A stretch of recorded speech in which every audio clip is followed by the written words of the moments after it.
ఏంటి నాటకం? దౌర్జన్యం.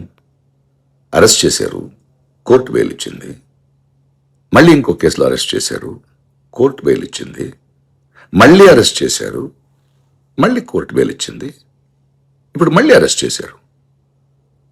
కోర్టు ఏం చెప్తుందో అర్థమవుతుందా మీకు?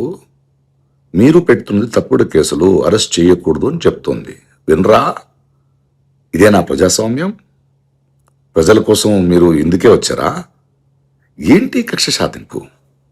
దీనిపైగా మీ జన సైనికులు ప్రతి పోలీస్ స్టేషన్ బయట ఆయన్ని కొట్టేద్దామని, చంపేద్దామని, ఆడియోలో ఒకరొకరు మాట్లాడుకోవడం, ఆయన కొట్టి తీరాలని, ఇంత ఓపెన్గా, ఇంత సిగ్గు లేకుండా,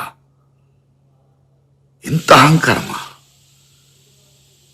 4 రోజుల నుంచి రావణ్ను నిరాహార దీక్షలో ఉన్నాడు. అస్సలు ఆలోచించరా? కోర్టు మాటల్ని కూడా గౌరవించరా? నో.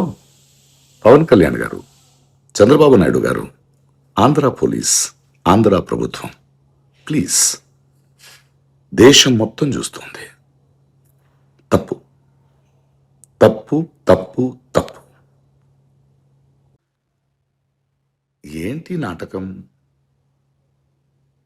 దౌర్జన్యం. అరెస్ట్ చేశారు, కోర్టు బెయిల్ ఇచ్చింది. మళ్ళీ ఇంకో కేసులో అరెస్ట్ చేశారు, కోర్టు బెయిల్ ఇచ్చింది. మళ్ళీ అరెస్ట్ చేశారు, మళ్ళీ కోర్టు బెయిల్ ఇచ్చింది. ఇప్పుడు మళ్ళీ అరెస్ట్ చేశారు. కోర్టు ఏం చెప్తుందో అర్థమవుతుందా మీకు? మీరు పెడుతున్నది తప్పుడు కేసులు, అరెస్ట్ చేయకూడదు అని చెప్తోంది. వినరా? ఇదేనా ప్రజాస్వామ్యం?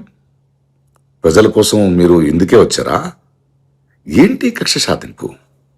దీనిపైగా మీ జన సైనికులు ప్రతి పోలీస్ స్టేషన్ బయట ఆయన్ని కొట్టేద్దామని, చంపేద్దామని, ఆడియోలో ఒకరొకరు మాట్లాడుకోవడం, ఆయన కొట్టి తీరాలని, ఇంత ఓపెన్గా, ఇంత సిగ్గు లేకుండా, ఇంత అహంకారమా? 4 రోజుల నుంచి రావణ్ను నిరాహార దీక్షలో ఉన్నాడు. అస్సలు ఆలోచించరా? కోర్టు మాటల్ని కూడా గౌరవించరా? నో.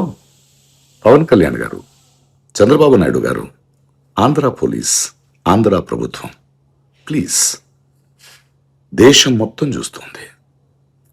తప్పు తప్పు తప్పు